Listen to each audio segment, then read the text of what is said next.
اور کسی بھی فوت شدہ کے لیے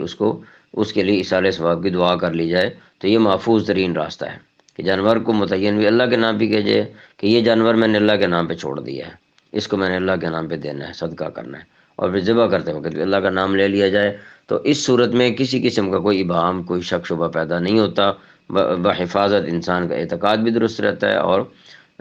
کوئی شبہ بھی اس کے حلال ہونے میں نہیں پڑتا۔ باقی اس آیت میں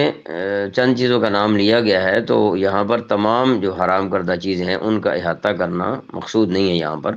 بلکہ مقصد صرف مشرکین پر یہ واضح کرنا ہے اس آیت مبارکہ میں کہ جن جانوروں کو تم نے حرام سمجھ رکھا ہے وہ تو اللہ تعالیٰ نے حرام نہیں کیے،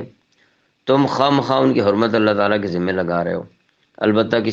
کئی چیزیں ایسی ہیں جن کو تم حرام نہیں سمجھتے مگر اللہ تعالیٰ نے انہیں حرام قرار دیا ہوا ہے۔ حرام چیزیں وہ نہیں ہیں جو تم سمجھ رہے ہو، حرام تو وہ ہیں جنہیں تم نے حلال سمجھا ہوا ہے۔ فمن اضطر غیر باغ ولا عاد فلا اثم علیہ، ہاں اگر کوئی شخص انتہائی مجبوری کی حالت میں ہو جب کہ اس کا مقصد نہ لذت حاصل کرنا ہو اور نہ وہ ضرورت کی حد سے آگے بڑھے تو اس پر کوئی گناہ نہیں ہے۔ یعنی یہ جو چیزیں جن کے اوپر ذکر کیا گیا کہ حرام ہے، تو اگر کوئی آدمی کسی ایسی حالت کو پہنچ گیا ہے کہ اب ان کے کھانے کے علاوہ چارہ ہی کوئی نہیں ہوگا، نہ زندگی جاتی ہے، تو پھر اس کے لیے گنجائش ہے کہ وہ بقدر ضرورت اس میں سے استعمال کر سکتا ہے، لیکن ضرورت سے زائد نہیں کر سکتا۔ اس کی مثال ہم یہ دے سکتے ہیں کہ ایک آدمی جو ہے وہ مثلا شراب حرام ہے تو کسی ایسی جگہ پر ہے جہاں علاج معالجے کی کوئی اور صورت موجود نہیں ہے، اور یہ کسی طریقے سے معلوم ہو جائے یقینی طور پر کہ اگر ایک گھونٹ شراب کا پیے گا تو